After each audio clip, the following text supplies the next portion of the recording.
La Vuelta, final day and time to crown our champions. Well, a Sprinters' Day is always traditional. Bit of a parade at the top and a slightly amended course this time by. It was supposed to reach the western reaches of Madrid and the traditional T-shaped circuit replaced by something of a lozenge. Nonetheless, two dead turns were always going to draw the attention, as did, of course, our race winner. Primož Roglič, resplendent in his red jersey, and taking time to share some kind thoughts with Richard Carapaz, Hugh Carthy as well, and Guillaume Martin, the winner of the King of the Mountains jersey. Enric Mas, of course, winner of the Young Riders competition. Carapaz sporting green here, carrying it on behalf of Roglič on the final day. Destination Madrid, and always going to be a strange one. Something of a parade? Well, if you're expecting Primož Roglič and the Jumbo-Visma boys to be allowed to cross the line first, then think again. There were bonus seconds up for grabs, and as a result, it got a little bit nervy. Tim Wellens once again pushed on, in good company. Willy Schmidt joined him up the road. Kai Rural got involved, so did Astana, and it was all about a push for a few bonus seconds on behalf of Alexander Vlasov. That would have denied Alejandro Valverde if he'd taken the intermediate sprint points, 10th place overall.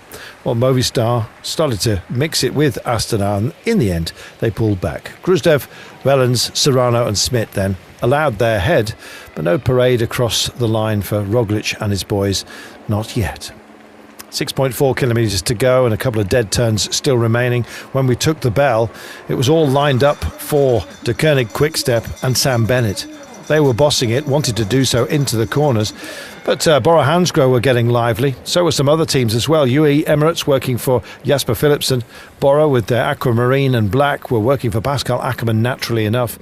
Team Sunweb also had hopes for Max Kanter, and in the end, also we saw Mitchelton Scott coming to the fore. Big highway to play with, a little bit of a drag up until the Flamme Rouge, the last corner really introducing that, and Bora sailed into it beautifully. De Koenig had been split in terms of their lead-out train, and as a result, Sam Bennett had to battle to get back on. Precious energy wasted perhaps, and it came down to a shootout between the three big principal sprinters, plus Max Kanter from Team Sunweb.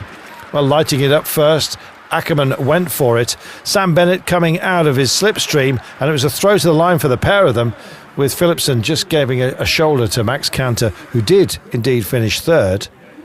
Kanter coming up late on the left-hand side of your screen. The throw at the line, well, it went to Ackermann. Just a wheel rim involved between the pair of them. Sam Bennett not quite coming to get that hat-trick he'd been searching for of last day wins on all the Grand Tours. Ackermann then took the day, delighted by it. Sam Bennett just missing out, ahead of Kanter, Philipsen, Sutherland, Moran, Jansen van Rensburg in the frame with Banzin, Stannard and Abbasatori. Well, finally time to celebrate for Primož Roglič. A stunning performance by him. Multiple stage wins to his name, and what a great year it has been. Disappointment, of course, in the Tour de France, but winning in Liège and winning here, taking back-to-back red jerseys at La Vuelta. The margin of victory over Carapaz just 24 seconds after the drama of the 17th stage. Well, just 18 stages it may well have been, but hard they were and mountainous from the very beginning.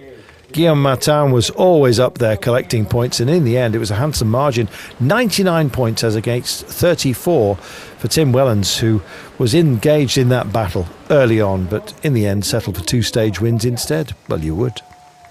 Roglič, winner of the green jersey competition, something very difficult in mountainous terrain that always characterises the Vuelta for the fast men to get hold of. Roglič on 204 points, easy winner of that, and an easy winner as well in the Young Riders jersey competition. Enric Mas taking it by a margin of over 4 minutes from David Gaudu, who himself took a couple of stage wins during this race. Movistar wrapped up the team competition and indeed won it by over 10 minutes, something they always target. And the Combativity Award, quite rightly, going to this man. Remy Cavagna, super time trialist, always in the break, always looking for glory.